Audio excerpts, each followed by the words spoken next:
நான் ரொம்ப சூப்பரா இருக்குங்க. தினம் தினம் 10 கணக்குல எப்பவுமே நாங்க தான் கெத்து. இந்த சீரியஸ்ல விகிதம் மற்றும் விகிதாச்சாரத்துக்குள்ள நேர் மற்றும் எதிர் விகிதங்கள் அப்படின்னு 7th நியூ புக்ல இருக்கும். ரொம்ப ரொம்ப முக்கியம் குரூப் 4க்கு. நிறைய பேருக்கு இதுல நிறைய கன்ஃபியூஷன் வரும். ரொம்ப சிம்பிளா உங்களுக்கு கணக்கே போட தெரியலனா கூட பரவாயில்லைங்க, ரொம்ப சிம்பிளா சொல்லி கொடுக்க போறேன். அதனால இந்த வீடியோவை ஸ்கிப் பண்ணாம பாருங்க. முதல்ல கொஸ்டின் படிச்சிடுறேன், அதுக்கப்புறம் எப்படி போடலாம்னு பார்ப்போம். ஃபர்ஸ்ட் கேள்வி, 3 புத்தகங்களின் விலை 90 எனில் 12 புத்தகங்களின் விலை எவ்வளோ அப்படின்னு 7th நியூ புக் பேக்ல இருக்குதுங்க. முதல்ல நேர் மற்றும் எதிர் விகிதங்களோட பேட்டர்ன், கொஸ்டின் பேட்டர்ன் எப்படி இருக்கும் அப்படின்னு பார்த்தா, நான் ஒரு உதாரணத்துக்கு சொல்றேன். 10 சாக்லேட் வந்து 20 ரூபாப்பா. அப்போ 30 சாக்லேட் எவ்வளோ, இல்லை 5 சாக்லேட் எவ்வளோ? இதான் கொஸ்டின் பேட்டர்ன். ஒரே அந்த சாக்லேட் தான் இருக்கு. இப்போ 10 சாக்லேட்டோட விலை 20 ரூபான்னா இப்போ 30 சாக்லேட்டோட விலை எவ்வளோ, இல்லை 5 சாக்லேட்டோட விலை எவ்வளோ அப்படின்னு கொஸ்டின் கேட்டிருப்பாங்க. ஆல்ரெடி ஒரு குறிப்பிட்ட மதிப்புக்கு வேல்யூ கொடுத்துருவாங்க. இங்கே கூட பாருங்களேன், 3 புத்தகங்களோட விலை 90 ரூபாய், அப்போ 12 புத்தகங்களோட விலை எவ்வளோ அப்படின்னு இந்த பேட்டர்ன்ல இருந்தாவே இது நேர் மற்றும் எதிர் விகிதங்கள் அப்படின்னு சொல்லுவாங்க. இதில் நான் ஒரு 50 கேள்வி நம்ம பார்க்க போகிறோம். அதனால வந்து பார்த்தீங்கன்னா ரொம்ப ஈஸியாக இருக்கும். சரிங்களா? ரைட்டுங்க. இப்போ இதை எப்படி போடலான்னு பார்த்துருவோம். முதல்ல இந்த கொஸ்டின் என்ன சொல்கிறாங்க, 3 புக்கோட விலை 90 ரூபாய், 12 புக்கோட விலை எவ்வளோ அப்படின்னு கேட்குறாங்க. பாருங்க, நல்ல கவனிங்க. இங்கே நான் புக்குன்னு வச்சுக்கிறேன், இங்கே ரூபான்னு வச்சுக்கிறேன். சரிங்களா? ரூபா. ஓகேங்களா? ரைட். இதில் என்ன சொல்கிறாங்க, 3 புக்கோட விலை வந்து 90 ரூபான்னு சொல்லிட்டாங்க. ஓகேவா? நான் அப்படியே எழுதிக்கிட்டேன். அதுக்கு அடுத்ததா 12 புக்குன்னா இங்கே தானே வரும். 12 புக்கோட விலை எவ்வளோ, நான் அது கொஸ்டின் மார்க்கா போட்டுக்கிட்டேன். சரிங்களா? ஓகேவா? புரியுதுங்களா? ரைட்டுங்க. இப்போ இந்த டாபிக் பொறுத்த வரைக்கும் நீங்கள் தான் ஃபீல்டில் இருக்கிற மாதிரி. அதாவது நீங்கள் ஒரு கடைக்கு போகிறீங்க, 3 புக்கு 90 ரூபான்னு அந்த கடைக்காரர் சொல்கிறாரு. உடனே நீங்கள் கேட்குறீங்க 12 புக்கு எவ்வளோ அப்படின்னு கேட்குறீங்க. அதுக்கு அந்த கடைக்காரர் எவ்வளோன்னு சொல்லுவார். ஓகேவா? நல்லா கேர்ஃபுல்லாக கவனிங்க. இந்த புக்கோட எண்ணிக்கை அதிகரிச்சிருக்கா குறைஞ்சிருக்கான்னு பார்த்தா, முதல்ல 3 புக்குன்னு சொல்லிட்டாங்க, அதுக்கப்புறம் 12 புக்குன்னு அதிகரிச்சிருக்கு. கரெக்டா? ஸோ அப்போ இந்த பக்கம் இன்க்ரீஸ் ஆயிருக்கு. அப்போ நீங்கள் நல்லா யோசிங்களேன், நீங்களே சொல்லுங்களேன். 3 புக்கு 90 ரூபான்னா 12 புக்கு கண்டிப்பாக 90 விட அதிகமாக தான் இருக்கும். அது எவ்வளோ நம்ம கண்டுபிடிக்க போகிறோம். இருந்தாலும் இமேஜினேஷன், கண்டிப்பாக 3 புக்கு 90 ரூபான்னா 12 புக்கு கண்டிப்பாக 90 விட அதிகமாக தான் இருக்கும். ஆமாவா இல்லையா? ஆமாங்க. அப்போது இந்த சைடும் இந்த சைடும் அதிகரிக்கிற மாதிரி ஒரு கொஸ்டின் கேட்டா, ஓகேவா? புரியுதா? பாருங்க, இந்த சைடும் 2 பக்கமும் இன்க்ரீஸ் ஆகிற மாதிரியோ அல்லது 2 பக்கமும் குறையிற மாதிரியோ கொஸ்டின் வந்தா, நீங்க தெருவில் நம்ம கோலம் போடுவோம் பார்த்தீங்களா, அந்த மாதிரி ஒரு கோலத்தை இப்படி போட்டுருங்க. போட்டது புரியுதுங்களா? கோலம் போட்டது புரியுதா? புரியுதுங்க. இதில் எந்த வட்டத்தில் எக்ஸ் இல்லை, எந்த வட்டத்தில் இல்லை? இப்போ பாருங்க, நான் இப்படி கோலம் போட்டது புரியுதுங்களா? புரிஞ்சிருச்சு. கிராஸாக போட்டேன். எந்த வட்டத்தில் எக்ஸ் இல்லையோ அதை பெருக்குங்க. 12 90 இல்லை, அப்போ இந்த 12ஐயும் 90ஐயும் நான் பெருக்கிக்கிட்டேன். புரியுதா? எக்ஸ் எதில் இல்லையோ அந்த 2 நம்பரை பெருகிடுங்க. எக்ஸ் எந்த வட்டத்தில் இருக்குன்னு பாருங்க, இதோ இருக்கு பாருங்க, 3 எக்ஸ்ன்னு இருக்கு. சரிங்களா? இந்த வட்டத்தில் தான் எக்ஸ் இருக்கு. அப்போ அதில் இருக்கிற எண்ணை வகுத்துருங்க. அவ்வளோதான், முடிஞ்சு போச்சு. பேட்டர்ன் புரிஞ்சிருச்சா? புரியுதுங்களா? இப்போ சுருக்குனா ஆன்சர் ஒரு ரேஸை கட்டு தான். சரிங்களா? இப்போ பாருங்க, 1 3 3 3 3 9. அப்போ 3 12 எவ்வளோ? 12 24, 24 ஒரு 12 36, 360 ரூபாய். அவ்வளோதாங்க. 360 இருக்குதா? இதை பாருங்க, ஆப்ஷன் சில பர்ஃபெக்டாக இருக்கு. உங்களுக்கு புரியத்துக்கு தான் நான் பொறுமையாக சொல்லியிருக்கேன். பட் புரிஞ்சு போச்சுன்னா கடன்னு போடலாம். சரிங்களா? தெளிவாக புரிஞ்சிருச்சா? ரைட்டுப்பா. இல்லை சார் கொஞ்சம் புரியல சார், அடுத்த கணக்கு பாருங்க, தெளிவாக புரிஞ்சிடும். இன்னைக்கான கிளாஸுக்கான கொஸ்டினை கீழே டிஸ்கிரிப்ஷனில் ஆன்லைன் டெஸ்ட்டுன்னு கொடுத்துருக்கேன். மறக்காம டெஸ்ட் எடுத்து பாருங்க, அப்போதான் கொஸ்டின் அண்டர்ஸ்டாண்ட் ஆகும். 2வது கேள்வி, 8 ஆப்பிள்களின் விலை 56 ரூபாய் எனில் 12 ஆப்பிள்களின் விலை அப்படின்னு கேட்டிருக்காங்க 7th நியூ புக்கில். இப்போ கொஸ்டின் பாருங்க, இந்த 8 ஆப்பிளோட விலை 56. அப்போ 12 ஆப்பிளோட விலை என்ன அப்படின்னு கேட்குறாங்க. அப்போ இது நேர் மற்றும் எதிர் விகிதங்கள் கணக்குன்னு நமக்கு தெரிஞ்சிருச்சு. இப்போ நம்ம என்ன பண்ணுவோம், அழகாக கடையில் இப்போ நம்ம போய் மளிகை சாமான்லாம் வாங்குறோன்னு வச்சுங்களேன். மளிகை சாமான் வந்து பார்த்தா நிறைய வாங்கினா அவங்க என்ன பண்ணுவாங்க, ஒரு பொருள் போட்டு அதுக்கு நேராக விலை போடுவாங்க. அதே மாதிரி தான் நீங்கள் எழுத போகிறீங்க. இந்த இடத்துல நான் ஆப்பிள்னு வச்சுக்கிறேன், இந்த இடத்துல ரூபான்னு வச்சுக்கிறேன்னு வச்சுங்க. இதில் வந்து 8 ஆப்பிள் வந்து 56 ரூபாய். ஓகேவா, நேராக எழுந்து புரியுதா? ஓகே. நெக்ஸ்ட் என்னன்னா 12 ஆப்பிள். அப்போ ஆப்பிளுக்கு நேராக அந்த நம்பர் போட்டுருங்க. 12 ஆப்பிளோட விலை எவ்வளோ? அந்த கொஸ்டின் அதான் கேட்டிருக்காங்க, அதனால எக்ஸ்ன்னு வச்சுக்கிட்டேன். ரூபா தான் கேட்டிருக்காங்க. புரியுதா? நான் எழுதி இந்த பேட்டர்ன் புரியுதா? புரியுது. இப்போ அப்படியே கொஸ்டின் கொஞ்சம் பாருங்களேன், நீங்களே யோசிங்க. 8 ஆப்பிள் வந்து 56 ரூபாய். அப்போ 12 ஆப்பிள் எவ்வளோ அப்படின்னு கேட்டிருக்காங்க. அப்போது இங்கே பாருங்க, 8 விட 12 அதிகரிச்சிருக்கா குறைஞ்சிருக்கா அப்படின்னு பார்த்தா அதிகரிச்சிருக்கு. கரெக்டா? ஸோ இந்த பக்கம் இன்க்ரீஸ் ஆயிருக்கு. நல்லா யோசிங்களேன். 8 ஆப்பிள் 56 ரூபான்னா 12 ஆப்பிள் கண்டிப்பாக 56 விட அதிகமாக தான் இருக்கும். அது எவ்வளோ நம்ம கண்டுபிடிக்க போகிறோம், பட் நம்ம அப்ராக்சிமேட்லி சொல்கிறோம் 56 விட கண்டிப்பாக அதிகமாக தான் இருக்கும். ஆமாவா இல்லையா? ஆமாங்க. அப்போது இந்த சைடும் இன்க்ரீஸ் ஆகுது. ஆமாவா இல்லையா? ஆமாம். அப்போது நம்ம பேட்டர்ன் என்னன்னா, 2 சைடும் அதிகரிக்கிற மாதிரி வந்தாலோ அல்லது 2 சைடுமே குறையிற மாதிரி வந்தாலோ அழகா கிராஸா ஒரு கோலத்தை போடுங்க. போட்டது புரியுதா? போட்டது புரிஞ்சிச்சா கோலம்? ரைட். இப்போ இதில் எந்த வட்டத்தில் எக்ஸ் இல்லை? 12 56 இல்லைப்பா. அந்த 12ஐயும் 56ஐயும் பெருக்குங்க. ஓகே. எக்ஸ் எந்த வட்டத்தில் இருக்கு? தோ இருக்குது. இந்த வட்டத்தில் என்ன ஒரு நம்பர் இருக்கும், அந்த நம்பரை வகுத்துருங்க. அவ்வளோதாங்க. எக்ஸ் இல்லாத வட்டத்தை மேலே பெருக்கணும், எக்ஸ் இருக்கிற வட்டத்தில் ஒரு நம்பர் இருக்கும், அதை வகுத்துக்கணும். சுருக்கணும் ஆன்சர். ஆடாடாடாடா, ஈஸியாக தான் இருக்குது. அவ்வளோதான், முடிஞ்சு போச்சு. இப்போ இதை சுருக்குனா உங்களுக்கு ஆன்சருங்க. ஸோ இப்போ பாருங்கள், இதில் பாதி 4, இந்த 56ல் பாதி எவ்வளோ? 50ல் பாதி 25, 6ல் பாதி 3 28 நூறுமா? ஆமாங்கப்பா. அடுத்தது இங்கே பாருங்க, இந்த 4ல் பாதி 2, 18ல் பாதி எவ்வளோ வருது? சாரி, 28ல் பாதி எவ்வளோ வரும் அப்படின்னு கேட்டால் 14 அப்படின்னு வந்துடும். நெக்ஸ்ட்டு அடுத்ததா இதில் பாதி 1, இதில் பாதி 7. அப்போ 7 15 எவ்வளோ? அதை பெருக்குனா ஆன்சர். அவ்வளோதான். இதுக்கு மேலே சுருக்க முடியாது, பெருக்குனா போதும். இந்த இடத்துல பாருங்களேன், இங்கே 12 ஆப்பிள் தானே, 15 தப்பாக எடுத்தேன். இங்கே பாருங்கள், 12 56 தானே பெருக்கணும். ஸோ நான் 12 56 பதிலாக 15 56ன்னு இட்டேன். ஸோ அதை மாற்றிக்கிட்டே கேர்ஃபுல்லாக போடுங்க. அப்போ என்ன இருக்குது நம்பரு? 12ம் 7 தாங்க இருக்குது. ஸோ 17 2 7 14ங்க, 84 ரூபாய். முடிஞ்சிருச்சு. அவ்வளோதான் ஆன்சர். இது பாருங்க, 84 ஆப்ஷன் ஏதான் சரியான விடை. அவ்வளோதான். சரிங்களா? கேர்ஃபுல்லாக அழகாக போட்டுருங்க. புரியுதா இல்லையா அப்படின்றத கமெண்ட் செக்ஷனில் கொடுத்துருங்க. அடுத்தது 3வது கேள்வி. மணி 5 கிலோ உருளைக்கிழங்க 75 ரூபாய்க்கு வாங்குறாரு எனில் அவர் 105 ரூபாய்க்கு டேஷ் கிலோ உருளைக்கிழங்க வாங்குவாருன்னு 7th நியூ புக்கில் கேட்டிருக்காங்க. அப்போ உங்களுக்கு புரியுதுங்களா? முதல்ல பாருங்கள், கடகன்னு எழுதுருவோம்.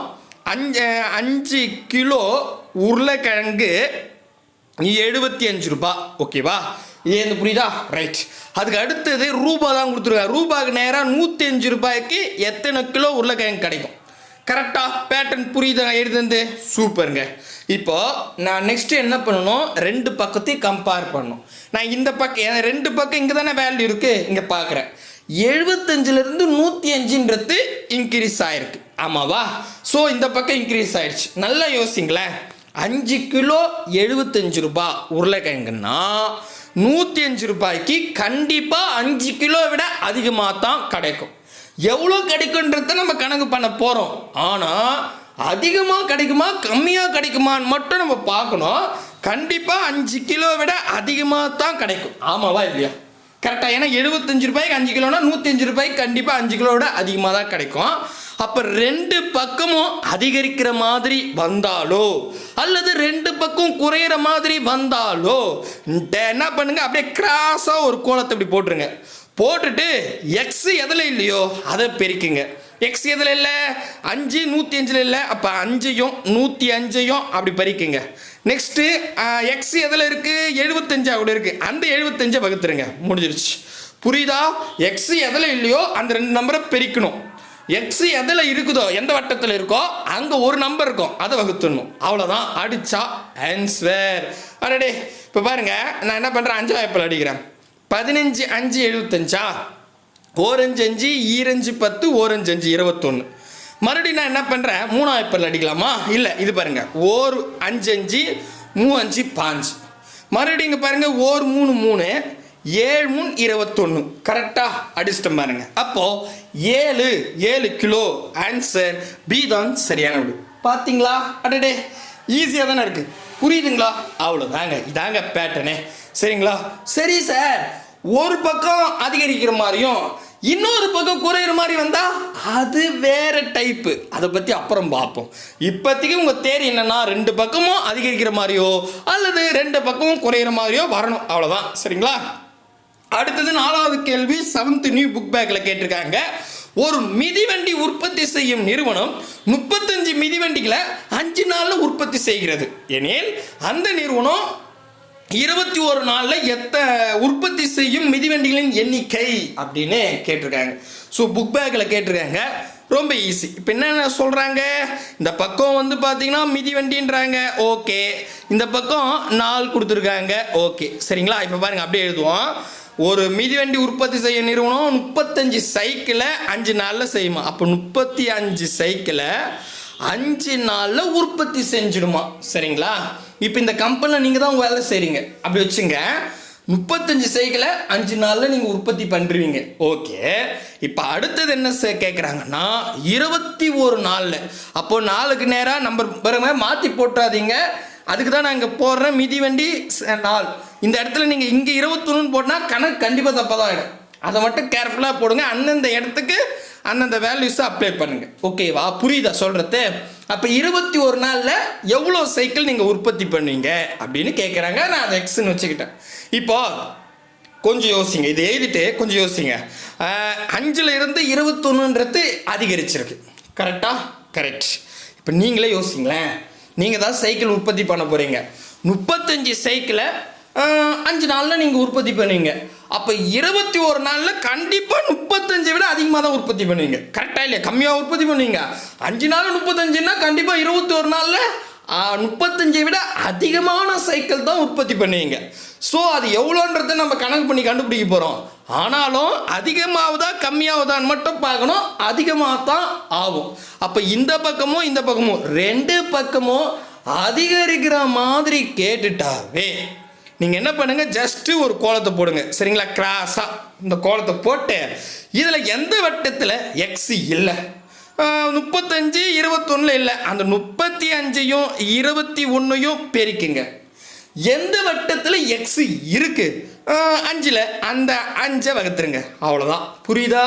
ஸோ எக்ஸ் எதில் இருக்கோ அதை வகுத்துடணும், எக்ஸ் எதில் இல்லையோ அந்த 2 நம்பரை பெருக்கணும், அவ்வளோதான். சூருக்குங்க ஆன்சர். அடடே பாருங்க, எதில் அடிக்கலாம், ஓர் 5 5, 7 5 35, ஓகேவா? இப்போ 7 கூட 21 பெருக்கணும், சிரமம் இல்லை.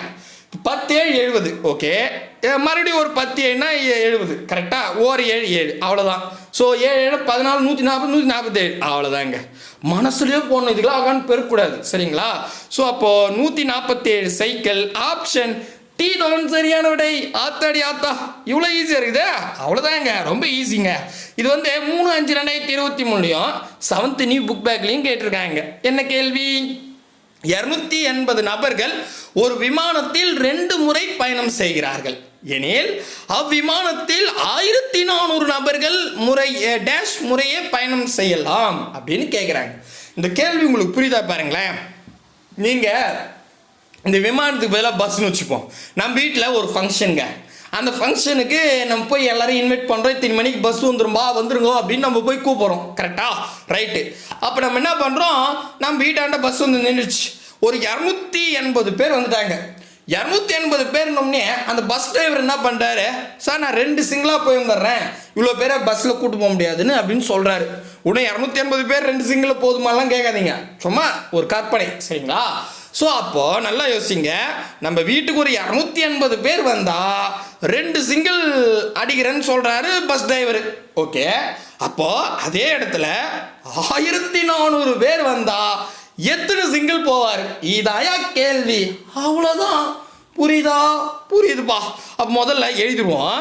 இங்கே நபர்கள்னு வச்சுக்கிறேன், இங்கே முறை அப்படின்னு சொல்கிறாங்க. சிங்கிள் எத்தனை சிங்கிள்னு?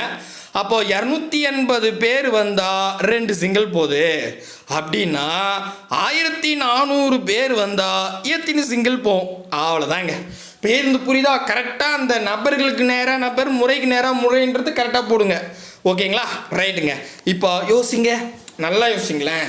இப்போ 280ன்றது 1400ன்னு அதிகரிச்சிருக்கு. கரெக்டா? அப்போ இந்த பக்கம் அதிகரிச்சிருக்கு. அதே மாதிரி இந்த பக்கம் கொஞ்சம் பாருங்க. இப்போ 280 பேர் வந்தால் 2 சிங்கிள் அடிக்கலாம்னு சொல்கிறாரு. இப்போ 1400 பேர் வந்தால் கண்டிப்பாக 2 சிங்கிளை விட அதிகமாக தான் இருக்கும். ஆமாவா இல்லையா? ரைட்டா? அது எத்தனை நம்ம அக்யூரேட்டாக கண்டுபிடிக்க போகிறோம். ஆனாலும் 280 பேர் 2 சிங்கிள் போனால் 1400 பேருக்கு போனால் இன்னும் எத்தனை மடங்கு? 2 விட பல மடங்கு அதிகம் தாட்டிப்போம். ஆமாவா இல்லையா? அப்போ இந்த பக்கமும் அதிகரிக்குது. ஆமாவா? ரைட்டுப்பா. அப்போது 2 பக்கங்களும் அதிகரிக்கிற மாதிரியோ அல்லது குறையிற மாதிரியோ வந்தால் கோலத்தை போடுங்க கிராஸா. இந்த பாருங்க, இந்த கோலத்தை போட்டுனா இதில் எக்ஸ் எதில் இல்லையோ அதை பெருக்குங்க. 1400லையும் 2லையும் இல்லை, அதை நான் பெருக்கிட்டேன். எக்ஸ் எதில் இருக்கு? 280ல், அதை அப்படியே வகுத்துருங்க. முடிஞ்சிடுச்சு. சுருக்குனா ஆன்சர். இது பாருங்க, இந்த 0க்கு 0 கேன்சல்ப்பா. இந்த 2ல் பாதி 1, 28ல் பாதி 14. இந்த 14க்கு இந்த 14 கேன்சல். அப்போ இங்கே 1 வரும், இங்கே ஒரு 0 இருக்குதா? அப்போ 10 சிங்கிள். ஆடாடா இருக்குதுப்பா. ஆப்ஷன் சி தான் சரியான விடை. அவ்வளோதாங்க. மேட்ரே இவ்வளோதான். கொஸ்டின் ஃபீல் பண்ண தேவையே இல்லை. முக்கியமாக நம்ம சேனலுக்கு நீங்கள் புதுசாக இருந்தால் சப்ஸ்கிரைபிள் பண்ணி வச்சுங்க.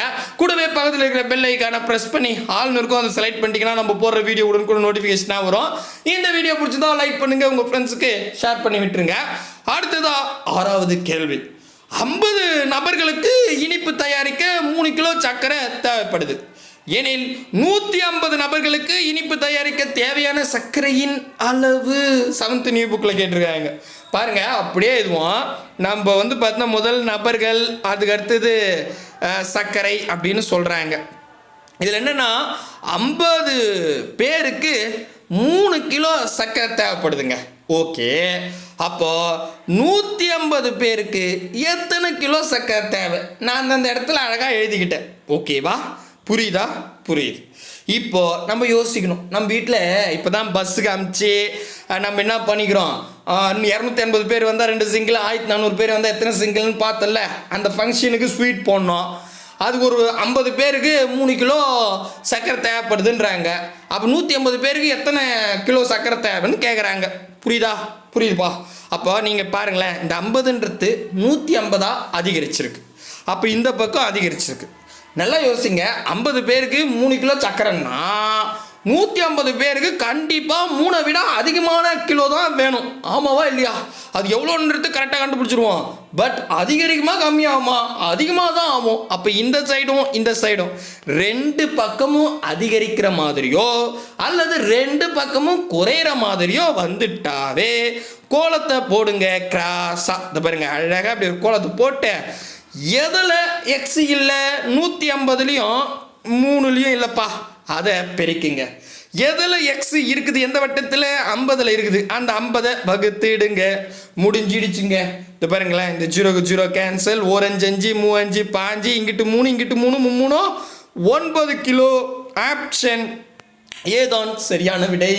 அடடா, ஜாலியாக இருக்குதுப்பா. உண்மையாகவே ஈஸி. இவ்வளோதான் நேர் மற்றும் எதிர் விகிதங்கள். சரிங்களா? ஓகே, அடுத்தது 7வது கேள்விக்கு வந்துடுவோம். ஒரு சூடேற்றி வாட்டர் ஹீட்டர் ஒரு சூடேற்றி 40 நிமிடங்களில் 3 அலகுகள் 3 யூனிட் மின்சாரத்தை பயன்படுத்துது. 2 மணி நேரத்தில் எத்தனை அலகு மின்சாரத்தை பயன்படுத்தும்? 6th நியூ புக்கில் அதே மாதிரி 2022 2023 கேட்டிருக்காங்க. டெட் பேப்பரில் கேட்டிருக்காங்க. ரொம்ப இம்பார்ட்டன்ட்ங்க. சரிங்களா? ஸோ பாருங்களேன், நல்லா கவனிங்க. நம்ம எத்தனையோ முறை சொல்லிட்டோம், எப்போவுமே நீங்கள் ஒரு கணக்கு போடுறீங்கன்னா யூனிட் சேமாக இருக்கணுங்க. கரெக்டாக இல்லையா? கரெக்ட். இப்போ இந்த இடத்துல பாருங்களேன், 40 நிமிஷம் ஒரு ஹீட்ரு 40 நிமிஷம் ஓச்சுன்னா 3 யூனிட் மின்சாரம் பிடிக்கும்னு சொல்கிறாங்க. அடுத்தது 2 மணி நேரம்னு சொல்லிட்டாங்க. ஒன்று ரெண்டுத்துலேயுமே மணியில் இருக்கணும், இல்லை ரெண்டுமே நிமிஷத்தில் இருக்கணும். ஒன்று மணிலையும் இன்னொன்று நிமிஷத்துலேயும் வந்தால் கணக்கு போட முடியாதுங்க. இதுன்னு எந்த கணக்குமே போட முடியாது. அப்போ நீங்கள் என்ன பண்ணணும், ஒன்று ரெண்டுத்தையும் அவராக மாற்றணும், இல்லை ரெண்டுமே நிமிஷமாக மாற்றணும். நான் என்ன சொல்லுவேன், பெருசை சிந்தா மாற்றுருங்க, அதுதான் ஈஸி. அப்போ நான் என்ன பண்ணுறேன், இங்கேயே எல்லா வேலையும் முடிச்சுட்டு கணக்கு போடுவோம். இப்போ இது 40 நிமிஷத்துக்கு இருக்குது, இது 2 மணி நேரம் இருக்குது. 1 மணி நேரன்றது 60 நிமிஷம், கரெக்டா? அப்போ 2 மணி நேரன்றது 60 120 நிமிஷம், சரிங்களா? ஸோ இப்போ பாருங்க, நான் யூனிட் சேவை மாற்றிட்டேன். 40 நிமிஷத்தில் 3 யூனிட் மின்சாரம் பயன்படுது. அப்போ 120 நிமிஷத்தில் எத்தனை யூனிட் மின்சாரம் பயன்படுத்தும்? இதான் கேள்வி. புரியுதா நான் என்ன பண்ணேன்னு? புரிஞ்சிச்சா? இப்போ வாங்க இங்கே எழுதலாம். இங்கே என்ன ஆகுதுன்னா, நிமிஷம்னு கொடுத்துருக்காங்க, இங்கே அலகு யூனிட்டுன்னு சொல்லியிருக்காங்க. ஃபஸ்ட்டு 40 நிமிஷத்தில் 3 யூனிட்டு மின்சாரம் பிடிக்குன்ட்டாங்க. அடுத்ததாக 2 மணி நேரம்னு சொன்னாங்க. அந்த 2 மணி நேரத்தை நான் 120 நிமிஷமாக கன்வெர்ட் பண்ணிட்டேன். 120 நிமிஷத்தில் எத்தனை யூனிட் மின்சாரம் போகும்னு கேள்வி கேட்டிருக்காங்க. எழுந்து புரிஞ்சிருச்சா? அந்தந்த இடத்துக்கு நேராக அந்தந்த வேல்யூஸ் போட்டுட்டேன். இப்போ யோசிங்க, டக்குன்னு யோசிங்களேன். 40 நிமிஷன்றது 40ன்றது அதாவது எப்படி சொல்கிறது, 40 விட 120ன்றது இன்க்ரீஸ் ஆகிருக்கு, கரெக்டாக? 40லேருந்து 120ன்னா அதிகரிச்சிருக்கு வேல்யூ. அப்போது 40 நிமிஷத்தில் 3 யூனிட் மின்சாரம் நம்ம வீட்டில் பயன்படுதுன்னா 120 நிமிஷம் வாட்டர் ஹீட்டர் ஓச்சுன்னா கண்டிப்பாக 3 விட அதிகமாக தானே கரண்ட் இசிக்கும். ஆமாவா இல்லையா? ஆமாம் சாமி. அப்போ 2 பக்கமும், சரிங்களா, 2 பக்கமும் அதிகரிக்கிற மாதிரியோ அல்லது 2 பக்கமும் குறையிற மாதிரியோ சேமாக தான் இருக்கணும். ஒன்று அதிகரித்தல் ஒன்று குறைதெல்லாம் வரக்கூடாது, வந்தால் அது வேற. ஓகேவா? ஸோ 2 பக்கமும் அதிகரிக்கிற மாதிரியோ குறையிற மாதிரியோ வந்துட்டாவே நீங்கள் ஒரு கோலத்தை போட்டுருங்க. கிராஸாக போட்டுட்டு எந்த வட்டத்தில் எக்ஸ் இல்லை, 120லையும் 3லையும், அப்போ அந்த 120யும் 3யும் பெருக்குங்க. எந்த வட்டத்தில் எக்ஸ் இருக்குது, தோ இருக்குதே 40 கூட எக்ஸ் இருக்குது, அந்த 40 வகுத்துருங்க. சுருக்கணும் 5 ரூபாய், 0க்கு 0 கேன்சல். 4 4 3 12 3 9 9 யூனிட்டு இருக்குதா அப்படின்னு பார்த்தா அட்டே ஆப்ஷன் 7 கரெக்டாக இருக்குதுங்க. அவ்வளோதான், சூப்பரு, தெளிவாயிடுச்சா? ரைட்டு. அடுத்து எனக்கு 8வது கேள்வி. 24 பென்சில்களை 6 குழந்தைகளுக்கு சமமாக பிரித்து கொடுக்கப்படுகின்றன. அதே போல் கொடுத்தால் 18 குழந்தைகளுக்கு தேவையான பென்சில்களின் எண்ணிக்கை எவ்வளவு அப்படின்னு 7th நியூ புக்கில் கேட்டிருக்காங்க. இப்போ என்ன பண்ணுறீங்க, நீங்கள் போகிறீங்க, ஒரு 24 பென்சில் எடுத்து போகிறீங்க, ஒரு கிளாஸ் ரூம் போகிறீங்க, 6 குழந்தை இருக்குது, அந்த 24யும் சரி பாதியாக பிரித்து கொடுத்துட்றீங்க. ஓகேவா? இப்போ சரி பாதியாக பிரிச்சோம்னே ஒரு ஆளுக்கு எவ்வளோ வருதுன்னு கேள்வி கிடையாது, ஏதோ ஒன்று வருது, நான் 6 குழந்தைங்களுக்கு கொடுத்துட்டேன். இப்படியே நான் பக்கத்து கிளாஸுக்கு போனால் அங்கே 18 குழந்தைங்க இருக்குது. இப்போ நான் போன கிளாஸில் ஒரு குழந்தைக்கு எவ்வளோ கொடுத்தனோ அதே அளவு தான் இங்கேயும் கொடுக்கணும். அப்படின்னா எனக்கு 18 குழந்தைகளுக்கு எவ்வளோ பென்சில் தேவை? இதான் கேள்வி. புரியுதா இல்லையா? பேட்டர்ன் புரிஞ்சிருச்சா? புரியுது. இப்போ வாங்க நம்ம இதில் எழுதுவோம். ஃபஸ்ட்டு பென்சில் அப்படின்னு சொல்கிறாங்க, இன்னொன்று குழந்தை அப்படின்னு சொல்கிறாங்க. இப்போ நான் என்ன பண்ணுறேன், 24 பென்சிலை 6 குழந்தைக்கு கொடுக்குறேன். அதான் நாங்கள் கொடுத்துருக்காங்க, அது பாருங்கள், 24 பென்சிலை 6 குழந்தைகளுக்கு கொடுத்துட்றேன். அப்படின்னா 18 குழந்தைகளுக்கு, ஸோ குழந்தைக்கு நேரம் நம்பரை போடுங்க. 18 குழந்தைகளுக்கு எத்தனை பென்சில் தேவை? ரைட்டா? புரிஞ்சிருச்சா? ரைட்டுங்க. நல்லா யோசிங்க, இங்கே தானே மதிப்பு இருக்குது. இந்த 6ன்றத 18 அதிகரிச்சிருக்காங்க, கரெக்டா? இப்போ நல்லா யோசிங்களேன், 6 குழந்தைக்கு 24 பென்சிலை பிரித்து கொடுக்குறேன். அப்போ ஒருத்தருக்கு எவ்வளோ ஒன்று வரும். இப்போ இதே அளவு நான் பக்கத்து கிளாஸில் 18 குழந்தை இருக்குது, அது கொடுக்கணும். அப்போ கண்டிப்பாக எனக்கு 24 பென்சிலை விட அதிகமாக தான் தேவை. ஆமாவா இல்லையா? கான்செப்ட் புரிஞ்சிச்சா? அப்போ 24 விட அதிகமாக தான் தேவை. அப்போது இந்த சைடும் இந்த சைடும் 2 பக்கமும் அதிகரிக்கிற மாதிரியோ அல்லது 2 பக்கமும் குறையிற மாதிரியோ வந்துட்டா நீங்கள் என்ன பண்ணுங்க, இப்படி ஒரு கோலத்தை போட்டுருங்க. ஓகேவா? புரிஞ்சிருச்சா? எதில் எந்த வட்டத்தில் எக்ஸ் இல்லையோ அதை பெருக்கிங்க. 24லையும் 18லையும் இல்லை, அதை நான் பெருக்கிட்டேன். எந்த எக்ஸு இது வட்டத்தில் எக்ஸு இருக்கோ அதில் ஒரு நம்பர் இருக்கும், அதை வகுத்துருங்க. அம்புட்டு தாங்க, முடிஞ்சிடுச்சு. இங்கே பார்த்தீங்களா எப்படி போடலாம், 1 6 6 6 12 3 18. அப்போ ஒரு வாட்டினா இது 3 வாட்டி. ஆமாம், இப்போ 24 3 முறை போடுங்க. 24 24 24 மனசுலேயே கூட்டினா முன்னாங்க 12க்கு 2 மீதி 1 2 4 6 7 72பா. ஸோ அப்போ 72 பென்சில். ஆப்ஷன் ஏதான் சரியான விடை. கடன் போட்டாச்சு. இன்னைக்கான கிளாஸில் கடைசி கேள்விக்கு நான் இல்லை 9வது கேள்வி தான் வந்திருக்குண்ணா. ஓகே பார்த்துருவோம். ஒரு பாருங்க 2022 குரூப் 2ல கேட்டிருக்காங்க. ஒரு குறிப்பிட்ட வேகத்தில் ஒரு புத்தகத்தை படிக்கும் ஒருவர் 20 பக்கங்களை படிக்க 2 மணி நேரம் ஆகிறது. அவர் அதே வேகத்தில் அதே புத்தகத்தில் 50 பக்கம் படிக்கிறாருன்னு வச்சுங்க, எவ்வளோ நேரம் ஆகும் அப்படின்னு கேட்டிருக்காங்க. பார்த்தீங்களா குரூப் 2 கொஸ்டின். இப்போ நீங்களே பாருங்களேன். இப்போ நீங்கள் டிஎன்பிசிக்கு படிக்கிறீங்க, 6th நியூ புக் எடுத்துக்கிட்டீங்கன்னு வச்சுங்க. சரி, 6th new book Tamil book எடுத்துக்கிறீங்க, ஏதோ ஒன்று எடுத்துக்கிறீங்க. அதில் வந்து பார்த்தீங்கன்னா 20 பக்கம் படிக்க 2 மணி நேரம் ஆகுதுங்க. சரி, அதே வேகத்தில் தான் படிக்கிறீங்க, அதே புக்கில் தான், ஓகேவா? அடுத்ததாக ஒரு 50 பக்கம் படிக்கணும். அடுத்ததாக நீங்கள் 50 பக்கம் படிக்கணும்னா எவ்வளோ நேரம் ஆகும் அப்படின்னு கேட்டுருக்காங்க. இதில் முக்கியமாக அதே புக்கு அதே ஸ்பீடுன்னு சொல்லியிருக்காங்க. அதனால் ஞாபகம் வச்சுங்க. சரி, அப்படின்னா இது எப்படி போடலாம் அப்படின்னு பார்த்துருவோம். இப்போ பாருங்கள், முதல்ல என்ன பண்ணுவோம், புக்கு பேஜ் நம்பரில் புக்கு, இங்கே மணி, ஓகேங்களா? யூனிட்லாம் சேமாக இருக்குது, எல்லாத்துலேயும் மணிலாம் கரெக்டாக இருக்குது. ஏன்னா நிமிஷம் மணியில் அவர்லாம் கொடுத்தா தான் நம்ம பார்க்கணும். பட் இதில் சேமாக இருக்கிறதுல பிரச்சனை இல்லை. என்ன சொல்கிறாங்க பார்த்தீங்கன்னா 20 பக்கங்க, 20 பக்கத்தை 2 மணி நேரத்தில் படிப்பார். இப்போ அதே புக்கு அதே ஸ்பீடில் படித்தா 50 பக்கம் படிக்க எவ்வளோ நேரம் ஆகும்? ஸோ நான் பக்கத்துக்கு நேராக நம்பர் போடுறேன், மணிக்கு நேராக நம்பர் போடுறேன், பார்த்து போடுங்க. ஓகே, இப்போ தெளிவாயிடுச்சா? ரைட்டுப்பா. இப்போ நல்லா கவனிங்க, 20ன்றது 50 அதிகரிச்சிருக்காங்க, ஓகேவா? ஸோ 20 பக்கம்ன்றது 50 பக்கம் அதிகரிச்சிருக்கு. நல்லா யோசித்து பாருங்களேன், 20 பக்கத்துக்கே 2 மணி நேரம் ஆகுது. 50 பக்கத்துக்கு வீடிஞ்சிடும் அப்படின்னு தான் நம்ம சொல்லுவோம், நம்ம படிக்கிற ஸ்டைலு, சரிங்களா? ஸோ அப்போ கண்டிப்பாக 2 மணி நேரத்தை விட அதிகமாக தான் ஆகும். ஆமாவா இல்லையா? ஆமாம் சாமி. அப்போது இந்த பக்கமும் 2 பக்கமும் அதிகரிக்கிற மாதிரியோ அல்லது குறையிற மாதிரியோ வந்துட்டா ஒரு கோலத்தை போடுங்க. இப்படி ஒரு கோலம், இப்படி ஒரு கோலம், சரிங்களா? ஸோ கிராஸாக ஒரு கோலத்தை போட்டு எந்த வட்டத்தில் எக்ஸ் இல்லையோ அதை பெருக்குங்க. 50லையும் 2லையும் எக்ஸ் இல்லை, அதை பெருக்கிட்டேன். எந்த வட்டத்தில் எக்ஸ் இருக்குது, 20 கூட இருக்குது, அந்த 20 வகுத்துருங்க. இதை பாருங்க, இந்த 0 0 கேன்சல், 2க்கு 2 கேன்சல், அப்போ வெறும் 5 தான் இருக்குது. அப்போது 5 மணி நேரம். ஆப்ஷன் சி தான் சரியான விடை. பார்த்தீங்களா, ஒரு ஃபார்முலா பயன்படுத்தல, கடன்னு போட்டாச்சு. அதுவும் நம்ம ரியல் லைஃப்பில் வந்து நம்மளா படிக்கிற மாதிரி நினச்சிங்கன்னா ரொம்ப ஈஸி, சரிங்களா? புரியுதுங்களா?